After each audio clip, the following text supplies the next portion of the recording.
ಮತ್ತು ಸೂಜಿ ಮೇಲೆ ಥ್ರೆಡನ್ನು ಸುತ್ತಕೊಂಡು ಬೀಡ್ ಕೆಳಗಡೆ 5 ಚೈನ್ ಇದೆಯಲ್ವ ಅಲ್ಲಿ ಹೋಗಿ ಥ್ರೆಡನ್ನು ತಂದು ಮತ್ತೊಂದು ಡಬಲ್ ಕ್ರೋಶೆ ಕಂಬನ ಮಾಡ್ತಾಯಿದ್ದೀನಿ.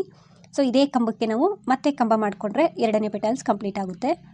ಹಾಗಾಗಿ ಬೀಡನ್ನ ಹಾಕೊಳ್ಳೋಕ್ಕಿಂತ ಮುಂಚೆ ಒಂದು ಚೈನ್ನ ಹಾಕಿ, ಒಂದು ಬೀಡನ್ನ ಹಾಕಿ, ಮತ್ತೊಂದು ಚೈನ್ನ ಹಾಕಿ, ಅಂದರೆ ಬೀಡ್ ಲಾಕ್ ಥರ ಆಗುತ್ತೆ. ಮತ್ತೊಂದು ಚೈನ್ನ ಹಾಕ್ಕೊಂಡು ಸೂಜಿ ಮೇಲೆ ಥ್ರೆಡನ್ನು ಸುತ್ತಕೊಂಡು ಆ ಕಂಬದ ಕೆಳಗಡೆ ಹೋಗಿ ಥ್ರೆಡನ್ನು ತಂದು ಡಬಲ್ ಕ್ರೋಶೆ ಕಂಬನ ಮಾಡ್ತಾಯಿದ್ದೀನಿ. ಫ್ರೆಂಡ್ಸ್, ಡಿಸೈನ್ ತುಂಬ ಈಸಿ ಇದೆ, ಫಾಸ್ಟಾಗಿ ಆಗಿಬಿಡುತ್ತೆ. ಇದು ಒಂದೇ ಸ್ಟೆಪ್ ಆಗಿರೋದ್ರಿಂದ ಹೆಚ್ಚಾಗಿ ಟೈಮು ಕೂಡ ಬೇಕಾಗೋದಿಲ್ಲ. ಈ ರೀತಿ 4 ಕಂಬನ ಮಾಡಿದ್ದೀನಿ. ಇವಾಗ ಮತ್ತೆ ಸೂಜಿ ಮೇಲೆ ಥ್ರೆಡನ್ನು ಸುತ್ತಕೊಂಡು ಡಬಲ್ ಕ್ರೋಶೆ ಕಂಬನ ಮಾಡ್ತಾಯಿದ್ದೀನಿ ಲೇಸ್ ಮೇಲೆ. ಈ ರೀತಿ ಆರ್ಚ್ಗಳು ಬರ್ತಾ ಹೋಗುತ್ತೆ. ಸೊ ತುಂಬ ಚೆನ್ನಾಗಿ ಬಂದಿದೆ. ನಂತರ ಅದ್ರ ಪಕ್ಕದಲ್ಲಿ ಇನ್ನೂ ಒಂದು ಸಲ ಸಿಂಗಲ್ ಕ್ರೋಶನ ಮಾಡ್ತಾಯಿದ್ದೀನಿ. ಇವಾಗ ಚೈನ್ಗಳನ್ನ ಹಾಕ್ತಾಯಿದ್ದೀನಿ ಕುಚ್ಚನ್ನು ಕಟ್ಟೋದಕ್ಕೆ.